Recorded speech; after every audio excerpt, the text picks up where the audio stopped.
നിലമ്പൂരിന്റെ മനസ്സ് ആർക്കൊപ്പം? വിധിയെഴുത്ത് കഴിഞ്ഞു, ഇനി ഫലത്തിനായുള്ള കാത്തിരിപ്പ്. വാർത്തകൾ നോക്കാം. ആദ്യം തലക്കെട്ടുകൾ. കനത്ത മഴയെ അവഗണിച്ച് നിലമ്പൂർ വിധി എഴുതി. 70% കടന്ന് പോളിംഗ്. വിജയപ്രതീക്ഷയോടെ മുന്നണികൾ. വോട്ടെണ്ണൽ തിങ്കളാഴ്ച.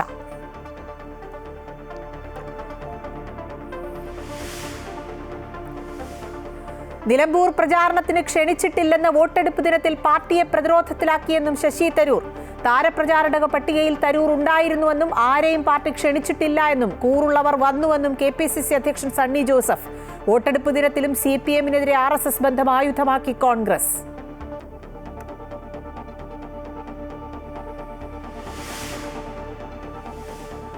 രാജ്ഭവനിലെ ഭാരതാംബ ചിത്രത്തിൽ വീണ്ടും വിവാദം. സ്കൗട്ട് ആൻഡ് ഗൈഡ്സ് പരിപാടിയിൽ ഭാരതാംബ ചിത്രം വെച്ചതിൽ പ്രതിഷേധിച്ച് മന്ത്രി വി ശിവൻകുട്ടി ഇറങ്ങിപ്പോയി. മന്ത്രി ഗവർണറെ അപമാനിച്ചെന്നും പ്രോട്ടോകോൾ ലംഘിച്ചെന്നും രാജ്ഭവൻ. ഭരണഘടന ലംഘിച്ചെടുത്ത് എന്ത് പ്രോട്ടോകോൾ എന്ന് മന്ത്രി ശിവൻകുട്ടി.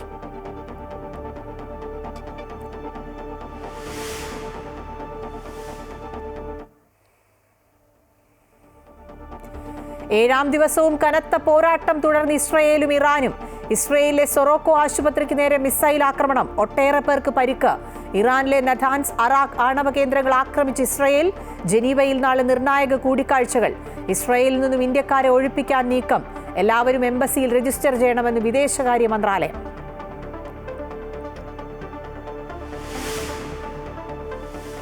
അഹമ്മദാബാദ് വിമാന അപകടത്തിൽപ്പെട്ട ബോയിംഗ് വിമാനത്തിന് തകരാറുണ്ടായിരുന്നില്ലെന്ന് എയർ ഇന്ത്യ CEO. എഞ്ചിൻ പരിശോധനകൾ കൃത്യമായി നടത്തിയിരുന്നുവെന്നും അധികൃതർ. വിമാനത്തിന്റെ ബ്ലാക്ക് ബോക്സിന് കേടുപാട് സംഭവിച്ചതായി റിപ്പോർട്ട്. ഡേറ്റ വീണ്ടെടുക്കാൻ അമേരിക്കയിലേക്ക് അയച്ചേക്കും.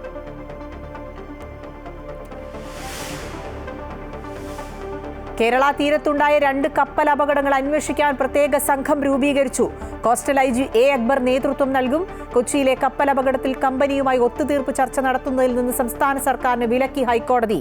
ചർച്ചകൾ സുതാര്യമായിരിക്കണമെന്നും തീരുമാനങ്ങൾ കോടതിയുടെ അറിവോടുകൂടി വേണമെന്നും നിർദ്ദേശം.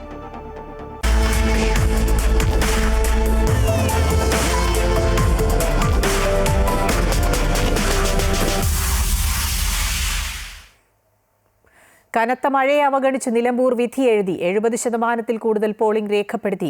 വിജയപ്രതീക്ഷയിലാണ് മുന്നണികൾ. വോട്ടെണ്ണൽ തിങ്കളാഴ്ച നടക്കും. 2,32,000 വോട്ടർമാരാണ് വിധി എഴുതാനുണ്ടായിരുന്നത്. തെരഞ്ഞെടുപ്പ് സമാധാനപരമായിട്ടാണ് നടത്തിയത്. സമാധാനപരമായിട്ട് നടത്തുന്നതിന് വേണ്ടിയുള്ള തയ്യാറെടുപ്പുകൾ ചെയ്തിരുന്നു. ഇപ്രാവശ്യം 59 പോളിംഗ് സ്റ്റേഷൻ കൂടുതലായിരുന്നു. പോളിംഗ് സ്റ്റേഷനുകളിൽ പരമാവധി 1100 താഴെയാണ് വോട്ടർമാരുള്ളത്. അതുകൊണ്ട് തന്നെ ക്യൂ ഇല്ലാതെ നല്ല രീതിയിൽ എല്ലാവർക്കും വോട്ട് ചെയ്യാൻ സാധിച്ചു. നല്ല പോലീസ് സംവിധാനം ഉണ്ടായിരുന്നു. ലോ ആൻഡ് ഓർഡർ പ്രശ്നങ്ങളോ മറ്റ് പ്രശ്നങ്ങളോ ഇല്ലാതെ തെരഞ്ഞെടുപ്പ് പൂർത്തിയാക്കാൻ കഴിഞ്ഞു.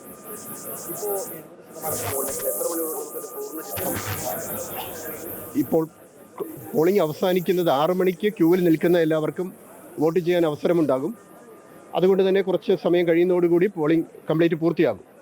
പോളിംഗ് പൂർത്തിയായതിനു ശേഷം പ്രിസൈഡിംഗ് ഓഫീസർമാർ അവരുടെ ആപ്പിൽ രേഖപ്പെടുത്തുന്നതനുസരിച്ച് വിവരങ്ങൾ നമുക്ക് കിട്ടും. സർ, നിലവിൽ എവിടെയെങ്കിലും ഇത്തരത്തിൽ ക്യൂ ഉണ്ടോ? നിലവിൽ ക്യൂ ഉള്ളതായിട്ട് കാണുന്നില്ല ഇതുവരെ. അതുകൊണ്ട് 6 മണിയോടെ തന്നെ അവസാനിക്കാനാണ് സാധ്യത. ഈ വാർത്തയുടെ വിശദാംശങ്ങളുമായി വർഷ ഗിരീഷ് ചേരുകയാണ്. വർഷ, നിലമ്പൂരിന്റെ മനസ്സെന്താണെന്നറിയാൻ ഇനി നമ്മൾ 2 ദിവസം കൂടി കാത്തിരിക്കണം. പക്ഷേ കനത്ത മഴ ഈ പ്രചാരണത്തിലുടനീളം അത്തരത്തിൽ മഴയായിരുന്നു. അതിനുശേഷം ഇന്ന് വോട്ടെടുപ്പ് ദിവസവും കനത്ത മഴയെ അവഗണിച്ച് സമ്മതിദായകരൊക്കെ എത്തി എന്നുള്ളത് മുന്നണികൾക്ക് വലിയ പ്രതീക്ഷ നൽകുന്നുണ്ടല്ലോ, അല്ലേ?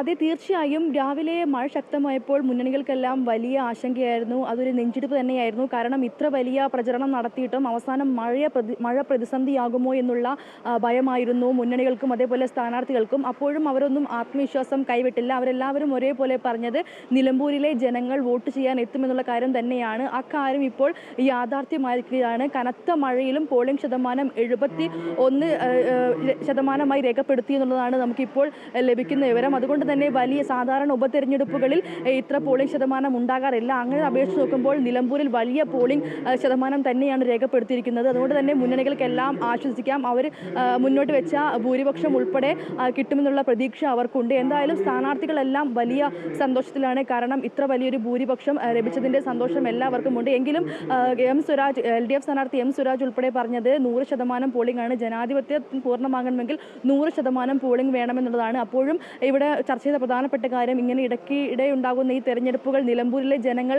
എങ്ങനെ സ്വീകരിക്കുമെന്നുള്ളതായിരുന്നു. ആദിവാസി മേഖലയിലുള്ളവരെല്ലാം അതിനെങ്ങനെ കാണുമെന്നുള്ളതായിരുന്നു. പക്ഷേ ആദിവാസി മേഖലയിലെല്ലാം വലിയ രീതിയിലുള്ള പോളിംഗ് ശതമാനമാണ് ഉണ്ടായിരിക്കുന്നത് എന്നുള്ളതാണ് ഏറ്റവും ആശ്വാസകരമായ കാര്യം. എല്ലായിടങ്ങളിലും 70% പോളിംഗ് നടത്തി എന്നുള്ളതും, അതായത് 7 പഞ്ചായത്തുകളിലും അതേപോലെ നിലമ്പൂർ മുനിസിപ്പാലിറ്റിയിലും 70%-ൽ കൂടുതൽ വോട്ട് രേഖപ്പെടുത്തി എന്നുള്ളതാണ് ഇവിടെ മുന്നണികൾക്കും സ്ഥാനാർത്ഥികൾക്കും ആശ്വസിക്കാൻ കഴിയുന്ന ഏറ്റവും പ്രധാനപ്പെട്ട കാര്യം. ഇവരെല്ലാവരും ഒരേപോലെ വലിയ ആത്മവിശ്വാസത്തിലാണ് തങ്ങളുടെ പ്രചരണം. അതായത് നിലമ്പൂർ നമ്മൾ കണ്ടതാണ്, വാദപ്രതിവാദങ്ങൾക്കും രാഷ്ട്രീയ ചർച്ചകളും എല്ലാം തന്നെ ഇവിടെ വിഷയങ്ങളായിരുന്നു. ജനകീയ പ്രശ്നങ്ങൾ വലിയ രീതിയിൽ ചർച്ച ചെയ്തില്ല എന്നുള്ളൊരു ആക്ഷേപം മുന്നോട്ട് വരുമ്പോഴും നിലമ്പൂരിലെ LDF സ്ഥാനാർത്ഥി എല്ലാം പറയുന്നത് തങ്ങൾ വിവാദങ്ങളിൽ നിന്ന് വിട്ടുനിന്നിരുന്നു, ജനകീയ പ്രശ്നങ്ങളാണ് കൂടുതൽ മുന്നോട്ട് വെച്ചത് എന്നുള്ള കാര്യമാണ്.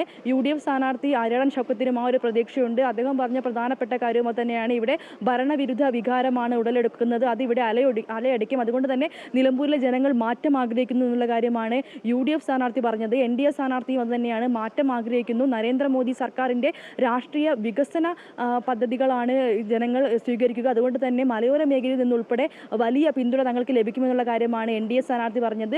PV അൻവറും വലിയ ആത്മവിശ്വാസത്തിലാണ്. നമുക്കറിയാം അദ്ദേഹം വലിയ രീതിയിൽ പ്രചരണത്തിനൊന്നും ഇറങ്ങിയിരുന്നില്ല. വൈകിയാണ് സ്ഥാനാർത്ഥി പ്രഖ്യാപനം പോലും ഉണ്ടായത്.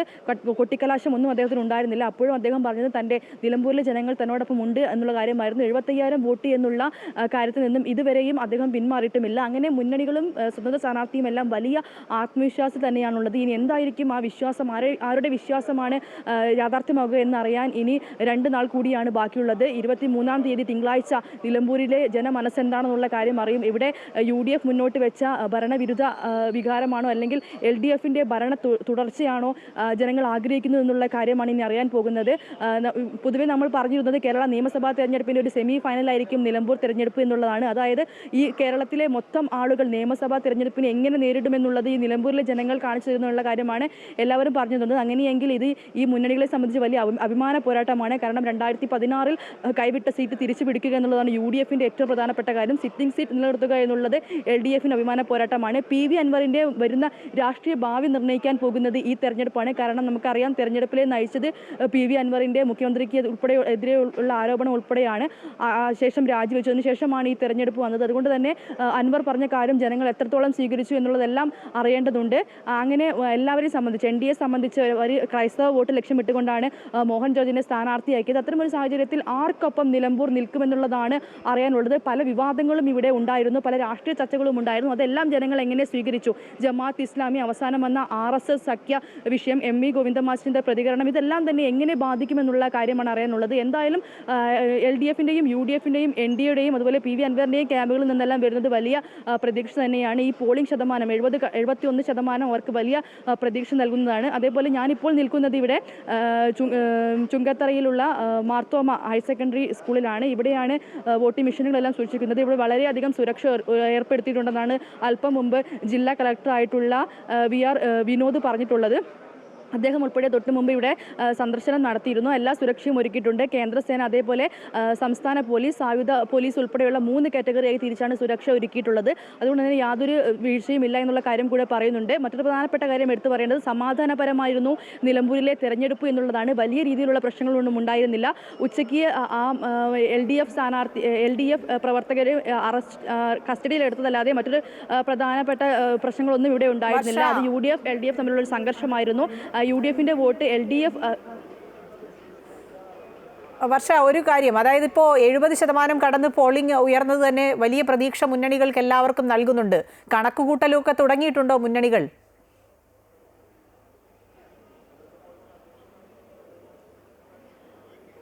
അതേ അല്പം മുമ്പ് തന്നെ നമ്മൾ ആര്യാടൻ ഷൗക്കത്തിൻ്റെ പ്രതികരണം എടുത്ത് നോക്കുമ്പോൾ അദ്ദേഹം എല്ലാം വലിയ ചരിത്രപരമായ ഭൂരിപക്ഷം ലഭിക്കുമെന്നുള്ള കാര്യമാണ് പറയുന്നത്. അതേസമയം LDF സ്ഥാനാർത്ഥി M സ്വരാജ് അത്തരത്തിലുള്ള യാതൊരു കണക്കുകൂട്ടലിനും തയ്യാറായിട്ടില്ല. അദ്ദേഹം അങ്ങനെ ഒരു കാര്യത്തിലേക്ക് ഒന്നും കടന്നിട്ടില്ല. പക്ഷേ നമ്മൾ എപ്പോൾ എടുത്ത് നോക്കുകയാണെങ്കിലും ആര്യാടൻ ഷൗക്കത്തിന് ആ ഒരു ആത്മവിശ്വാസം എപ്പോഴും ഉണ്ട് എന്നുള്ളതാണ്. അദ്ദേഹം അത് എപ്പോഴും എടുത്തു പറഞ്ഞുകൊണ്ടേ ഇരുന്നിട്ടുണ്ട്.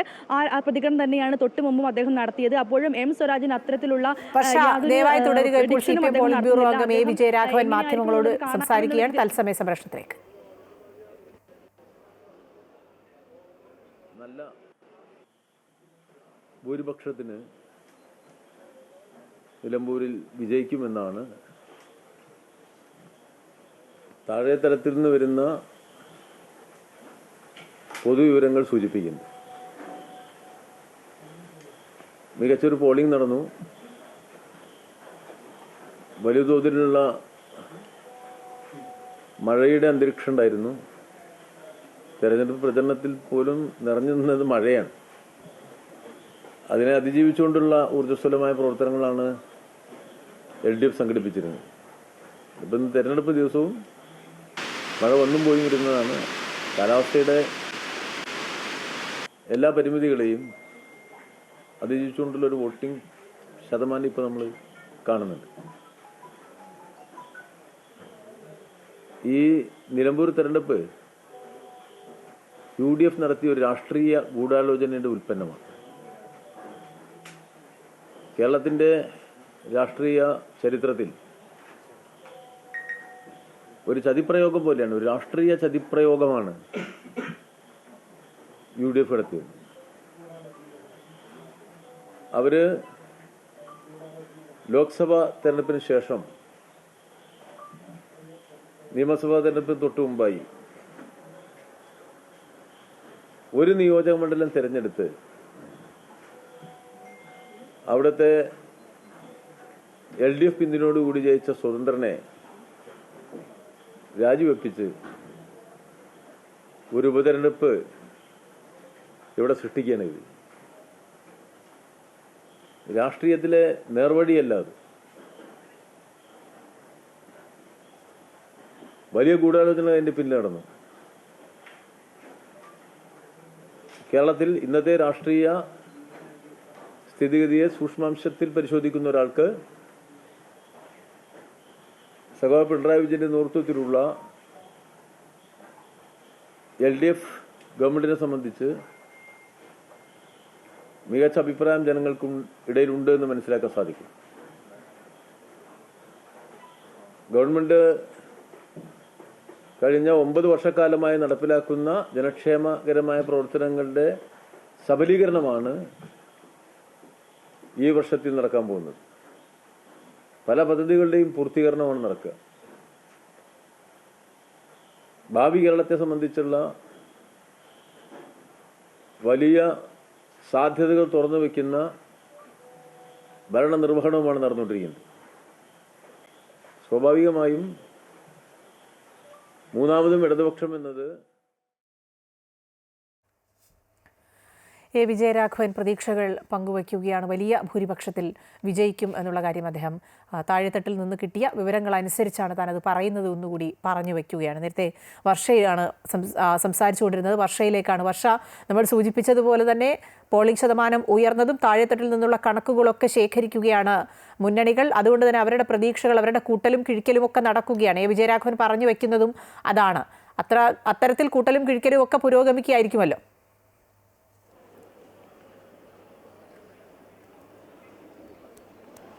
അതെ, എല്ലാവരും വലിയ പ്രതീക്ഷയിൽ തന്നെയാണുള്ളത്. ഇന്ന് ഉച്ചയ്ക്കും ഇതേപോലെ CPM പോളിറ്റ് ബ്യൂറോ അംഗമായിട്ടുള്ള A വിജയരാഘവൻ വാർത്താ സമ്മേളനം നടത്തിയിരുന്നു. അദ്ദേഹം പ്രധാനമായും UDF-നെതിരെ തന്നെയാണ് പറയുന്നത്. ഇപ്പോഴും പറഞ്ഞത് UDF-നെതിരെ തന്നെയാണ്. അതായത് UDF-ന്റെ രാഷ്ട്രീയ ഗൂഢാലോചനയുടെ ഫലമാണ് ഈ ഉപതിരഞ്ഞെടുപ്പ് എന്നുള്ള കാര്യമാണ് ഇപ്പോൾ വിജയരാഘവൻ പറഞ്ഞിട്ടുള്ളത്. അതായത് അവർ അൻവറിനെ കൊണ്ട് രാജിവെപ്പിച്ചു എന്ന രീതിയിലാണ് ഇപ്പോൾ A വിജയരാഘവന്റെ പ്രതികരണം പോയിക്കൊണ്ടിരിക്കുന്നത്. അങ്ങനെ വലിയ ആരോപണങ്ങളും പ്രത്യാരോപണങ്ങളും എല്ലാം നിലനിൽക്കുമ്പോഴും വലിയ ആത്മവിശ്വാസത്തിൽ ആത്മവിശ്വാസത്തിലാണ് മുന്നണികളെല്ലാം തന്നെ. ഞാൻ മുമ്പ് പറഞ്ഞതുപോലെ UDF 15,000 വോട്ടുകളെന്നും അതേപോലെ 25,000 വോട്ടുകളെന്നുമുള്ള പ്രതീക്ഷയിലെല്ലാം തന്നെ നിൽക്കുകയാണ്. അപ്പോഴും LDF എത്രമാത്രം വോട്ട് നേടുമെന്നുള്ള കാര്യത്തിൽ ഒരു കണക്കും ഇതുവരെ പറഞ്ഞിട്ടില്ല. അവർ പറയുന്നത് വലിയ ഭൂരിപക്ഷത്തിൽ വിജയിക്കുമെന്നുള്ള കാര്യമാണ്. അങ്ങനെ പ്രത്യേകിച്ചൊരു കണക്ക് M സ്വരാജ് അല്പം മുമ്പ് പ്രതികരിച്ചപ്പോഴും അങ്ങനെ പ്രത്യേകിച്ചൊന്നും പറഞ്ഞിട്ടില്ല. എങ്കിലും വലിയ ആത്മവിശ്വാസമാണ്. നിലമ്പൂരിൽ ഭരണ വിരുദ്ധ വികാരം ഉടലെടുക്കുമെന്നുള്ളതാണ് UDFന്റെ പ്രതീക്ഷ. അതേസമയം നിലമ്പൂരിൽ വികസനം തുടരുമെന്നുള്ള രീതിയിലാണ് M സ്വരാജ് പ്രതികരിക്കുന്നത്. അതേസമയം ജനങ്ങൾ മാറ്റം ആഗ്രഹിക്കുന്നു എന്നുള്ളതാണ് NDA സ്ഥാനാർത്ഥി പറയുന്നത്. PV അൻവർ മുന്നോട്ട് വെക്കുന്നത് ഈ മുന്നണികൾ ഒന്നും തന്നെ ജനകീയ പ്രശ്നങ്ങൾ ചർച്ച ചെയ്തിട്ടില്ല. പ്രചരണത്തിനെല്ലാം രാഷ്ട്രീയ വിവാദങ്ങളായിരുന്നു. ആരും തന്നെ അത്തരത്തിലുള്ള ജനകീയ പ്രശ്നങ്ങളിലേക്ക് കടന്നിട്ടില്ല എന്നുള്ള കാര്യമാണ് PV അൻവർ പറയുന്നത്. മലയോര മേഖലയിൽ ഉൾപ്പെടെയുള്ള ആളുകളുടെ പ്രശ്നങ്ങൾ ഒന്നും കോൺഗ്രസോ അല്ലെങ്കിൽ UDFോ അതൊന്നും ഗൗനിക്കുന്നില്ല എന്നുള്ള കാര്യം കൂടി മുമ്പ് PV അൻവർ പറഞ്ഞിരുന്നു. അദ്ദേഹം അന്ന് തന്നെ മുന്നോട്ട് വെച്ച ഏറ്റവും പ്രധാനപ്പെട്ട കാര്യം ഇത് തന്നെയായിരുന്നു. മലയോര മേഖലയിൽ ഒന്നും ഇപ്പോൾ UDFന് വലിയ പ്രാധാന്യമില്ല എന്നുള്ള കാര്യമാണ് അന്നും PV അൻവർ മുന്നോട്ട് വെച്ചത്. എന്തായാലും ഈ അവസാന നിമിഷങ്ങളിൽ പോലും PV അൻവർ മുഖ്യമന്ത്രിയെയും അതേപോലെ VD സതീശനെയും എല്ലാം ലക്ഷ്യമിട്ടുകൊണ്ട് തന്നെയായിരുന്നു പ്രതികരിച്ചിരുന്നത്. എന്തെന്നായാലും സ്ഥാനാർത്ഥികളെല്ലാം വലിയ പ്രതീക്ഷയിലാണ്. അവർക്ക് പ്രതീക്ഷ നൽകുന്നതാണ് നിലവിലുള്ള പോളിംഗ് ശതമാനവും. വർഷ ഗിരീഷാണ് വിശദാംശങ്ങൾ നൽകിയത്. വലിയ പ്രതീക്ഷയോടെ മുന്നണികൾ നോക്കിക്കാണുകയാണ്. നിലമ്പൂർ ഉപതെരഞ്ഞെടുപ്പ് വരുന്ന നിയമസഭാ തെരഞ്ഞെടുപ്പിന്റെ സെമി ഫൈനൽ ആയതുകൊണ്ട് തന്നെ പ്രതീക്ഷയോടെ മുന്നണികൾ നോക്കുകയാണ്. എന്താണ്, ആരുടെ പ്രതീക്ഷകളാണ് വിജയിക്കാൻ പോകുന്നതെന്ന് അറിയാൻ ഇനി 2 ദിവസം കാത്തിരിക്കാം. മറ്റു വാർത്തയിലേക്ക്. കോൺഗ്രസിനുള്ളിലെ തർക്കം തുറന്നു പറഞ്ഞു ശശി തരൂർ. നിലമ്പൂരിലേക്ക് തന്നെ പ്രചാരണത്തിന് ക്ഷണിച്ചില്ല എന്നും വോട്ടെടുപ്പ് ദിനത്തിൽ കൂടുതൽ പറഞ്ഞു പാർട്ടിയെ പ്രതിരോധത്തിലാക്കുന്നില്ല എന്നും തരൂർ. എന്നാൽ നിലമ്പൂരിൽ കോൺഗ്രസിന്റെ താരപ്രചാരകരിൽ ശശി തരൂരും ഉൾപ്പെടുന്ന പട്ടിക പുറത്തുവിട്ട് കോൺഗ്രസ് നേതൃത്വം തരൂരിന്റെ വാദം തെറ്റെന്ന് ചൂണ്ടിക്കാട്ടുന്നു.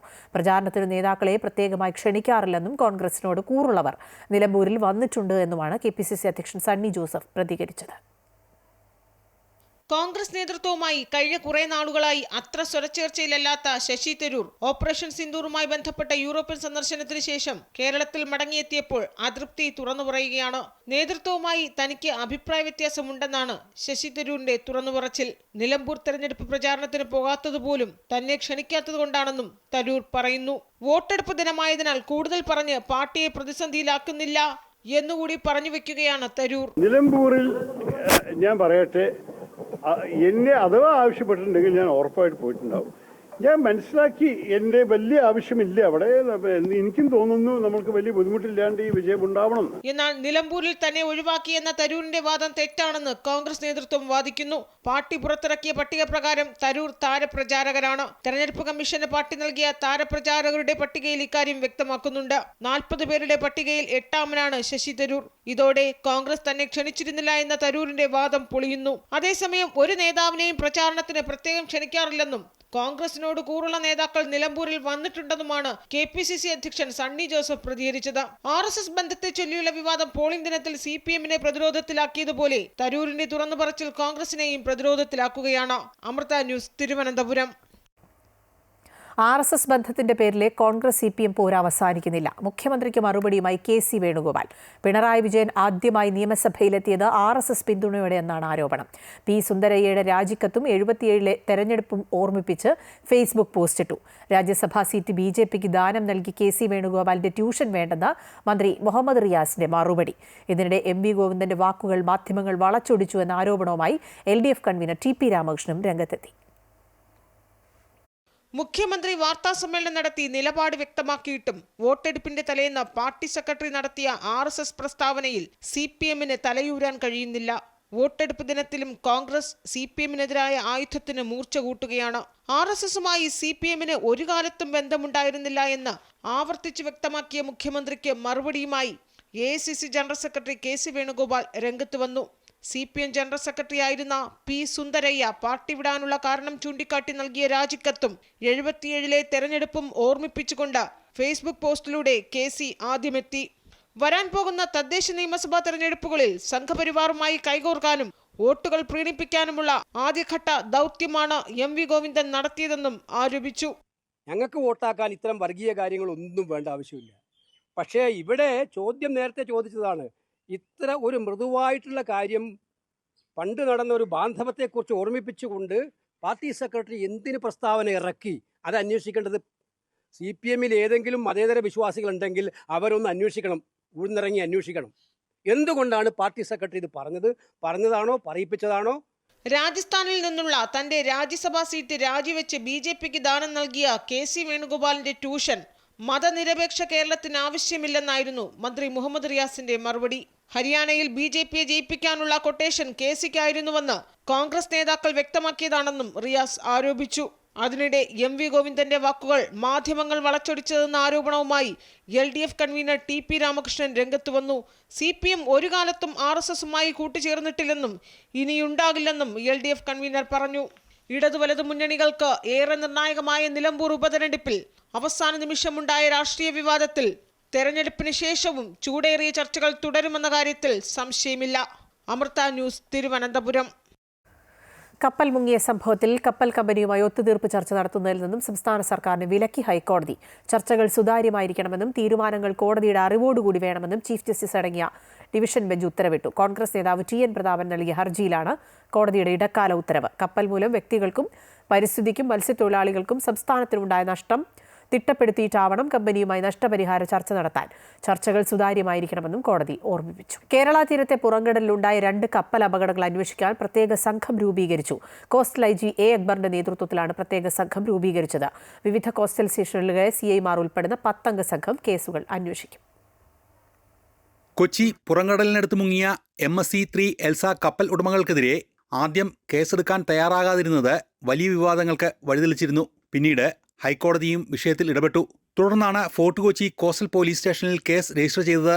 അതിനുശേഷം വാൻഹായ് 503 കപ്പൽ അപകടത്തിലും ഫോർട്ട് കൊച്ചി കോസ്റ്റൽ പോലീസ് കേസെടുത്തു. ഈ 2 കേസുകളും ഇനി പ്രത്യേക സംഘമാണ് അന്വേഷിക്കുക.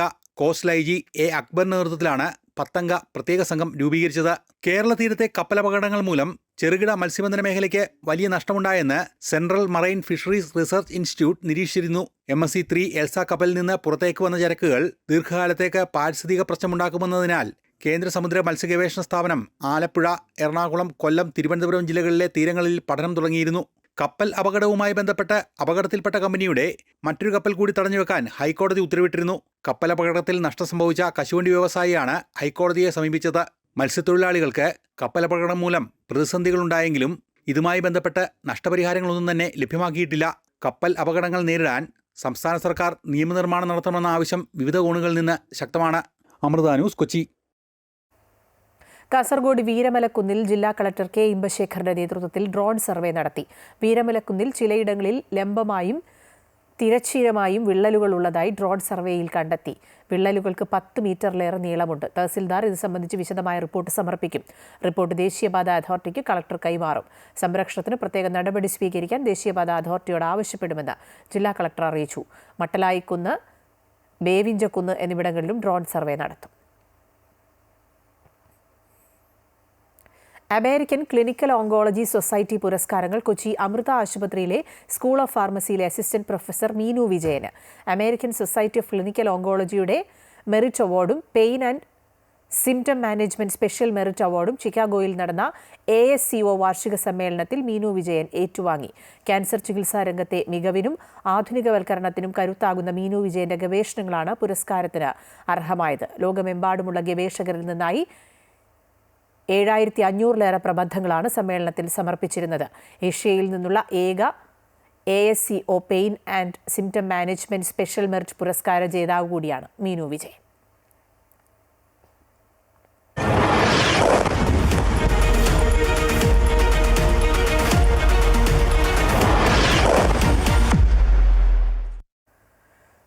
ഇസ്രയേലിൽ ഇറാന്റെ കനത്ത മിസൈൽ ആക്രമണം. സൊറോക്ക ആശുപത്രി ഉൾപ്പെടെ മധ്യതെക്കൻ ഇസ്രായേലിലെ 4 സ്ഥലങ്ങളിൽ ഇറാനിയൻ മിസൈലുകൾ പതിച്ചു. ആശുപത്രി ആക്രമണത്തിൽ പ്രകോപിതരായ ഇസ്രയേൽ ആയത്തുള്ള അലി ഖമേനിയെ ജീവനോടെ തുടരാൻ അനുവദിക്കില്ലെന്ന് ഇസ്രയേലിന്റെ മുന്നറിയിപ്പ്. ടെല്ലവീവ്, റമദ്ഗാൻ, ഹോളോൺ, ബേർഷേബ തുടങ്ങിയ ഇസ്രയേലി നഗരങ്ങളിലാണ് ഇറാൻ മിസൈൽ ആക്രമണം നടത്തിയത്. ബേർഷയിലെ സൊറോക്കോ ആശുപത്രിയിൽ കനത്ത നാശനഷ്ടമുണ്ടായി. കെട്ടിടങ്ങൾ തകർന്നു. നിരവധി പേർക്ക് പരിക്കേറ്റു. അതേസമയം ഇസ്രയേൽ സൈന്യം ഇറാന്റെ അരാഖ് ഹെവി വാട്ടർ ന്യൂക്ലിയർ റിയാക്ടറിനെ ആക്രമിച്ചതായും റിപ്പോർട്ടുകളുണ്ട്. ആക്രമണത്തിന് മുമ്പ് തന്നെ ഇവിടെ നിന്ന് ആളുകളെ ഒഴിപ്പിച്ചിരുന്നുവെന്ന് ഇറാന്റെ ഔദ്യോഗിക ടെലിവിഷൻ ചാനലും റിപ്പോർട്ട് ചെയ്തു. ആശുപത്രി ആക്രമിച്ച പശ്ചാത്തലത്തിൽ പ്രകോപനവുമായി ഇസ്രയേലും രംഗത്തെത്തി.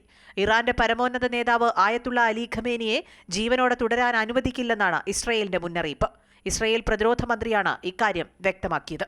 ഇതിനിടെ സംഘർഷം തുടരുന്ന സാഹചര്യത്തിൽ ഇറാൻ വിദേശകാര്യമന്ത്രി അബ്ബാസ് അരാഗ്ചി വെള്ളിയാഴ്ച ജനീവയിൽ ബ്രിട്ടീഷ്, ഫ്രഞ്ച്, ജർമ്മൻ വിദേശകാര്യമന്ത്രിമാരുമായും യൂറോപ്യൻ യൂണിയന്റെ ഉന്നത നയതന്ത്രജ്ഞരുമായും കൂടിക്കാഴ്ച നടത്തും. ഇസ്രായേലിലെ US എംബസി തങ്ങളുടെ ജീവനക്കാരോട് സുരക്ഷിത സ്ഥാനങ്ങളിലേക്ക് മാറാൻ നിർദ്ദേശിച്ചു. അമേരിക്കയുടെ സൈനിക ഇടപെടൽ സംബന്ധിച്ച് വിലയിരുത്തിക്കൊണ്ടിരിക്കുകയാണെന്നാണ് US പ്രസിഡന്റ് ഡൊണാൾഡ് ട്രംപ് പറഞ്ഞത്. സാഹചര്യം മോശമായതോടെ പല രാജ്യങ്ങളും ഇസ്രായേലിൽ നിന്ന് പൗരന്മാരെ ഒഴിപ്പിക്കാനുള്ള നീക്കത്തിലാണ്. ഇസ്രായേലും ഇറാനും തമ്മിലുള്ള സംഘർഷത്തിൽ അമേരിക്ക ഇടപെടുന്നത് മറ്റൊരു ഭയാനകമായ സാഹചര്യത്തിലേക്ക് നയിക്കുമെന്നാണ് റഷ്യയുടെ നിലപാട്. News desk Amrita TV. Syro Malabar സഭ കുർബാന തർക്കത്തിൽ എറണാകുളം അങ്കമാലി അതിരൂപതയിൽ സമവായം. ഞായറാഴ്ചകളിലെ ഒരു കുർബാന ഏകീകൃത കുർബാന അർപ്പിക്കാൻ ധാരണ. ജൂലൈ 3 മുതൽ അതിരൂപതയിൽ ഏകീകൃത കുർബാന അർപ്പിക്കും. ഔദ്യോഗിക പ്രഖ്യാപനം സർക്കുലറായി പുറത്തിറക്കും. കുരിയ പുനഃസംഘാടനം ഉൾപ്പെടെ വൈദികർ ഉന്നയിച്ച ആവശ്യങ്ങളും അംഗീകരിക്കാൻ ധാരണ. ഇന്നു ചേർന്ന വൈദിക സമ്മേളനത്തിലാണ് ഇക്കാര്യത്തിൽ ധാരണയായത്. Major archbishop Mar Raphael Thattil, അതിരൂപത അപ്പോസ്തലിക് വികാരി ആർച്ച് ബിഷപ്പ് ജോസഫ് പാംബ്ലാനി എന്നിവരുടെ നേതൃത്വത്തിലായിരുന്നു സമ്മേളനം.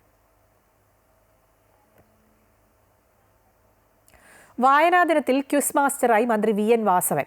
കോട്ടയം മാന്നാനം സെന്റ് എഫ്രൈംസ് സ്കൂളിൽ നടന്ന ജില്ലാതല വായനാ ആചരണം ഉദ്ഘാടന വേദിയിലാണ് മന്ത്രി കവിതകൾ ചൊല്ലി കുട്ടികളോട് ചോദ്യങ്ങൾ ചോദിച്ചത്. ചോദ്യങ്ങൾക്ക് ശരിയുത്തരം പറഞ്ഞവർക്ക് മന്ത്രി സമ്മാനങ്ങളും നൽകി. മഴമേഘങ്ങൾ പന്തലൊരുക്കിയ പുതുവർഷത്തിൻ പൂന്തോപ്പിൽ കളിവർണ്ണങ്ങൾ വർണ്ണം വിതറിയ ഇത്തവണത്തെ സ്കൂൾ പ്രവേശനോത്സവ ഗാനം ആലപിച്ചുകൊണ്ടാണ് മന്ത്രി VN വാസവൻ ജില്ലാതല വായനാ പക്ഷാചരണത്തിന്റെ ഉദ്ഘാടന പ്രസംഗം ആരംഭിച്ചത്. വായന നൽകുന്ന അറിവിന്റെ ആഴം വലുതാണെന്ന് പറഞ്ഞ മന്ത്രി തുടർന്ന് കുട്ടികളോട് ചോദ്യങ്ങൾ ചോദിച്ചു. ഞാൻ കുറെ കവിത ചെല്ലാൻ നിങ്ങൾക്ക് ഏതാണെന്ന് പറയാൻ കഴിയുമോ? പറയാൻ കഴിയുന്നവർക്ക് അപ്പം തന്നെ ട്രോഫിയാണ്. കുമാരനാശാൻ, വള്ളത്തോൾ, സുഗതകുമാരി, മുരുകൻ കാട്ടാക്കട തുടങ്ങി വിവിധ കാലഘട്ടങ്ങളിലെ മലയാള കവികളുടെ കവിതകൾ ചൊല്ലിയാണ് മന്ത്രി ചോദ്യങ്ങൾ ചോദിച്ചത്. സ്നേഹിക്കയില്ല നോവുമാത്മാവിനെ സ്നേഹിച്ചിടാത്തൊരു തത്വശാസ്ത്രത്തെയും എന്ന് പാടിതാരാണ്? കൺഗ്രാജുലേഷൻ. ചിലർക്ക് ശരിയായി, ചിലർക്ക് ശരിയായില്ല. ശരിയുത്തരം പറഞ്ഞവരെ അപ്പോൾ വേദിയിലേക്ക് വിളിച്ചു വരുത്തി മന്ത്രി ഉപഹാരങ്ങളും നൽകി. വിദ്യാർത്ഥികൾ മാത്രമല്ല, രക്ഷിതാക്കളും അധ്യാപകരുമൊക്കെ ഉത്തരം പറഞ്ഞവരിൽ ഉണ്ടായിരുന്നു. സിലബസിനപ്പുറമുള്ള അറിവ് നൽകാൻ വായന പ്രയോജനകരമാണെന്നും വായനയെ ലഹരിയാക്കി മാറ്റണമെന്നും മന്ത്രി വിദ്യാർത്ഥികളെ ഉദ്ബോധിപ്പിച്ചു. നമ്മൾ സിലബസിൽ നിന്ന് കിട്ടുന്ന വിജ്ഞാനത്തെക്കാൾ അപ്പുറത്ത് അറിവ് സമ്പാദിപ്പിക്കാൻ കഴിയുന്ന ഒരു നല്ല മാർഗം വായനയാണ്. ആ വായന ഒരു ലഹരിയായി മാറണം. വായനാ ദിനാചരണങ്ങളിലെ പതിവ് നെടുനീളൻ പ്രസംഗങ്ങളെക്കാൾ വിദ്യാർത്ഥികളെ ആകർഷിക്കുന്നതും അതിശയിപ്പിക്കുന്നതുമായി മന്ത്രി VN വാസവന്റെ വേറിട്ട ഉദ്ഘാടനം. അമൃത ന്യൂസ്, കോട്ടയം. പത്തനംതിട്ട കോന്നി കല്ലേലി സ്കൂൾ പരിസരത്ത് കാട്ടാന ഇറങ്ങി. കല്ലേലി GJM UP സ്കൂളിന്റെ പരിസരത്ത് നിലയുറപ്പിച്ച കാട്ടാന സമീപത്തെ വേലിയും തകർത്തു. പ്രദേശത്ത് നാളുകളായി കാട്ടാനശല്യം രൂക്ഷമാണ്. കല്ലേലി നിവാസികളുടെ ജീവന് ഭീഷണി ഉയർത്തി ഇപ്പോൾ എല്ലാ ദിവസവും കാട്ടാനക്കൂട്ടം വീട്ടുമുറ്റത്ത് വരെ എത്തുന്നുണ്ട്. 1 മുതൽ 7 വരെ ക്ലാസ്സുകളുള്ള GJM UP സ്കൂൾ പരിസരത്തേക്ക് ഇന്ന് രാവിലെ 7 മണിയോടെയാണ് കാട്ടാന എത്തിയത്. സമീപത്തെ വേലി തകർത്ത ആന പ്രദേശത്ത് ഏറെ നേരം നിലയുറപ്പിച്ചു. ഞങ്ങളെല്ലാം വളരെയധികം ഭീതിയിലാണ്. ഇങ്ങനെ പോയാൽ ഞങ്ങൾ എങ്ങനെ ഇവിടെ സ്വൈര്യമായി ഈ കുട്ടികളെ പഠിപ്പിക്കുമെന്നുള്ളത് അറിയുകയില്ല. അതിനാൽ അധികാരികൾ അതിനുള്ള നടപടികൾ സ്വീകരിക്കണമെന്നാണ് ഞങ്ങൾക്ക് പറയാനുള്ളത്. പകലെന്നോ രാത്രിയെന്നോ വ്യത്യാസമില്ലാതെ കാട്ടാനശല്യം പ്രദേശത്ത് രൂക്ഷമാണ്. വ്യാപകമായി കൃഷിനാശവും വരുത്തുന്നുണ്ട്. ആന ഭയങ്കര ശല്യം എന്ന് വെച്ചാൽ ഭയങ്കര ശല്യമാണ്. ഇതുവരെ ഇങ്ങനെ അയ്യത്തൊക്കെ ഇറങ്ങിയിട്ടില്ലാത്ത ഒരു ഇതാ.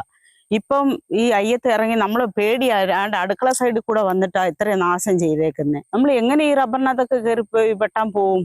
അങ്ങനെ പേടി കൊണ്ട് നമുക്ക് ഇരിക്കാൻ വയ്യ. കല്ലേലി എസ്റ്റേറ്റ് തോട്ടം തൊഴിലാളികൾ ആനയെ കണ്ട് ഭയന്നോടി പരിക്കേൽക്കുന്ന സംഭവങ്ങൾ അടുത്ത കാലത്ത് പതിവായിട്ടുണ്ട്. പ്രശ്നത്തിന് പരിഹാരം ആവശ്യപ്പെട്ട് നാട്ടുകാർ നിരവധി തവണ അധികൃതർക്ക് പരാതികൾ നൽകിയെങ്കിലും നടപടികളൊന്നും ഉണ്ടായില്ല. ഇത് ജനവാസ മേഖലയാണ്. ഈ ജനവാസ മേഖലയിൽ ഇതുപോലെ ആനകൾ വന്ന് സ്കൂളും പരിസരവും കുട്ടികളെയും ഉപദ്രവിക്കുന്ന രീതിയിൽ വരിക എന്ന് പറയുന്നത് ഞങ്ങളെ സംബന്ധിച്ചിടത്തോളം വളരെയധികം ജനങ്ങളെ സംബന്ധിച്ചിടത്തോളം ഭയത്തിലാണ് അവര്. കാട്ടാന ഉൾപ്പെടെ വന്യജീവികൾ ഏത് സമയവും ജീവൻ അപഹരിക്കാമെന്ന പേടിയിലാണ് നാട്ടുകാർ. ഇനിയെങ്കിലും പ്രശ്നത്തിന് ശാശ്വത പരിഹാരം ഉണ്ടാക്കണമെന്നും അവർ ആവശ്യപ്പെടുന്നു. അമൃത ന്യൂസ്, പത്തനംതിട്ട. നോർത്ത് അമേരിക്കയിലെ മൗണ്ട് ബനാലിയിൽ കുടുങ്ങിപ്പോയ മലയാളി പർവ്വതാരോഹകൻ ഷെയ്ഖ് ഹസൻ ഖാൻ ബേസ് ക്യാമ്പിൽ സുരക്ഷിതനായി തിരിച്ചെത്തിയ വിവരം കുടുംബത്തെ ഫോണിൽ വിളിച്ചറിയിച്ചു. കേന്ദ്ര സംസ്ഥാന സർക്കാരുകളുടെ ഇടപെടലിൽ കുടുംബം നന്ദി അറിയിച്ചു. കഴിഞ്ഞ ദിവസമാണ് ഓപ്പറേഷൻ സിന്ദൂറിന് അഭിവാദ്യമർപ്പിച്ച് മൗണ്ട് ബനാലിയിൽ ഇന്ത്യൻ പതാക നാട്ടാനുള്ള ശ്രമത്തിനിടെ കനത്ത കാറ്റിൽ പത്തനംതിട്ട പന്തളം സ്വദേശി ഷെയ്ഖ് ഹസൻ ഖാനും ഒപ്പമുണ്ടായിരുന്ന ചെന്നൈ സ്വദേശിയും പർവ്വതത്തിൽ കുടുങ്ങിയത്. ഇടുക്കി ദേവികുളത്ത് സ്കൂൾ വിദ്യാർത്ഥികൾക്ക് തെരുവുനായ ആക്രമണത്തിൽ പരിക്ക്. 4 വിദ്യാർത്ഥികൾക്കാണ് തെരുവുനായ്ക്കളുടെ കടിയേറ്റത്. സ്കൂളിലേക്ക് നടന്നു പോകുന്നതിനിടെയാണ് കുട്ടികളെ തെരുവുനായ ആക്രമിച്ചത്. ദിവസങ്ങൾക്ക് മുമ്പ് മൂന്നാർ ടൗണിൽ വിനോദസഞ്ചാരികൾ ഉൾപ്പെടെ തെരുവുനായയുടെ കടി ഏറ്റിരുന്നു. ഇതിന് പിന്നാലെയാണിപ്പോൾ ദേവികുളത്തെ സ്കൂൾ വിദ്യാർത്ഥികൾക്കും തെരുവുനായയുടെ ആക്രമണം ഉണ്ടായത്. സ്മാർട്ട് സിറ്റി പദ്ധതിയുടെ ഭാഗമായി തിരുവനന്തപുരം പഴയശാലയിൽ സ്ഥാപിച്ചിട്ടുള്ള ട്രാൻസ്ഫോമർ പ്രദേശവാസികൾക്ക് ഭീഷണിയാവുകയാണ്. പ്രവർത്തനം ആരംഭിച്ചിട്ടില്ലാത്ത ട്രാൻസ്ഫോമർ 2 വലിയ മരങ്ങൾക്ക് കീഴിൽ അപകടകരമായ രീതിയിലാണ് സ്ഥാപിച്ചിരിക്കുന്നത്. ട്രാൻസ്ഫോമറിന് മരങ്ങൾ മുറിച്ചുമാറ്റി സുരക്ഷ ഉറപ്പാക്കണമെന്നാണ് നാട്ടുകാരുടെ ആവശ്യം. തിരുവനന്തപുരം പഴയശാല ഭാഗത്ത് സ്മാർട്ട് സിറ്റിയുടെ ഭാഗമായുള്ള ട്രാൻസ്ഫോമർ സ്ഥാപിച്ചു. അരശുമരത്തിന്റെയും വലിയൊരു പാലമരത്തിന്റെയും കീഴിലായാണ് ട്രാൻസ്ഫോമർ സ്ഥാപിച്ചത്. അത്ര സ്മാർട്ടല്ലാത്ത രീതിയിലുള്ള നടപടി.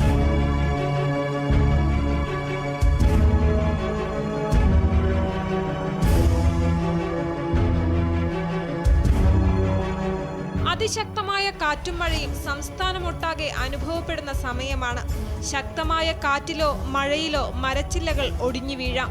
ട്രാൻസ്ഫോമർ പ്രവർത്തനം ആരംഭിച്ചിട്ടാണ് മരച്ചില്ലകൾ ഒടിഞ്ഞു വീഴുന്നതെങ്കിൽ വലിയ അപകടമാകുമുണ്ടാവുക. ട്രാൻസ്ഫോമർ വെച്ച സമയത്ത് ഞങ്ങൾ ഇവിടുത്തെ അധികാരികളെ അറിയിച്ചതാണ്. അപ്പോൾ അവർ പറഞ്ഞു ഇത് മരം മുറിച്ചിട്ടേ ട്രാൻസ്ഫോമർ ചാർജ് ചെയ്യത്തുള്ളൂ എന്നാണ് പറഞ്ഞത്. ഇത്ര ദിവസമായിട്ട് അതിനെക്കുറിച്ച് ഒരു തീരുമാനമായിട്ടില്ല. അപ്പോൾ ബാക്കിലും ഒരു ഫീഡർ വെച്ചിട്ടുണ്ട്, ഫ്രണ്ടിലും ഒരു ഫീഡർ വെച്ചിട്ടുണ്ട്. പിന്നെ വേണ്ട ഇതിൻ്റെ ഫൗണ്ടേഷൻ ഇതെല്ലാം പോയിരിക്കുകയാണ്. ഈ മരത്തിൻ്റെ ഒരു ബുദ്ധിമുട്ട് ഇത് മുറിച്ചേ പറ്റൂ. ഞങ്ങൾ ജനങ്ങൾ ഇവിടെ എല്ലാവരും ഞങ്ങളത് പറഞ്ഞതാണ്.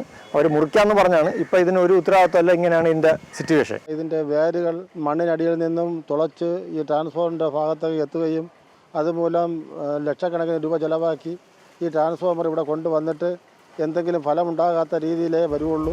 ട്രാൻസ്ഫോർമർ സ്ഥാപിച്ചിട്ടുള്ള ഫൗണ്ടേഷന് കീഴിലെ മണ്ണൊലിച്ചുപോയ നിലയിലാണ്. അരശുമരത്തിന്റെ വേരുകൾ സ്ഥിതിഗതികൾ കൂടുതൽ വഷളാക്കുമെന്നാണ് നാട്ടുകാരുടെ ആരോപണം. ഇത് സ്ഥാപിക്കുന്നതിന് മുമ്പേ മുറിച്ചു മാറ്റാൻ വേണ്ടിയുള്ള ഈ സ്മാർട്ട് സിറ്റിയുടെ ഉദ്യോഗസ്ഥന്മാരോട് സംസാരിച്ച് അവർ ഏറ്റതാണ്. അല്ലെങ്കിൽ ഈ ട്രാൻസ്ഫോമറിന് വലിയ തകരാറ് തന്നെ സംഭവിക്കാൻ പോകുന്നത്. ഇന്ന് വരും തലമുറയ്ക്ക് ഇത് വലിയൊരു ഭീഷണിയായി മാറും. ഇപ്പോഴത്തെ കാറ്റിലും മഴയിലും ഒക്കെ വിഷയമായിരുന്നു. അത് കാറ്റത്ത് കൊണ്ടകളൊക്കെ ഒടിഞ്ഞു വീണും പ്രശ്നങ്ങളായിരുന്നു. അതുകൊണ്ട് എത്രയും പെട്ടെന്ന് മുറിച്ചു മാറ്റാനുള്ള സംവിധാനം ഉണ്ടാക്കി തരണം. 2 മരങ്ങളും വെട്ടിമാറ്റണമെന്ന ആവശ്യമാണ് നാട്ടുകാർക്കുള്ളത്. മരങ്ങൾ മുറിച്ചു മാറ്റുന്നതുമായി ബന്ധപ്പെട്ട നടപടികൾ സ്വീകരിച്ചു വരികയാണ്. ഫണ്ട് അലോട്ടായിട്ട് വന്നതിന് ശേഷം ഈ മരം മുറിക്കാനായിട്ടാണ്. മരം മുറിച്ചു മാറ്റുക എന്നുള്ളതാണ് നമ്മുടെയും ഈ നാട്ടുകാരുടെ ആവശ്യത്തിന് വേണ്ടി നമ്മൾ കൗൺസിലിൻ്റെയും നിലപാട്. ചാല UP school, Tamil LP school, Tamil higher secondary school എന്നിങ്ങനെ തലസ്ഥാന നഗരിയിലെ 3 പ്രധാന സ്കൂളുകളിലേക്ക് കുട്ടികൾ പോകുന്ന വഴിയിലാണ് ഈ ട്രാൻസ്ഫോമർ സ്ഥാപിച്ചിട്ടുള്ളത്. മരങ്ങൾ മുറിച്ചുമാറ്റി ട്രാൻസ്ഫോമറിന്റെ അടിത്തറ കൂടുതൽ ബലപ്പെടുത്തേണ്ടതുണ്ട്. അധികൃതരുടെ അനാസ്ഥ വലിയ അപകടങ്ങൾക്ക് വഴിവെക്കും മുന്നേ ഇവരുടെ ആവശ്യങ്ങൾ പരിഗണിക്കപ്പെടേണ്ടതുണ്ട്. ക്യാമറാമാൻ ചന്ദ്രജോസിനൊപ്പം ദേവിക ചന്ദ്രൻ, അമൃത ന്യൂസ്, തിരുവനന്തപുരം.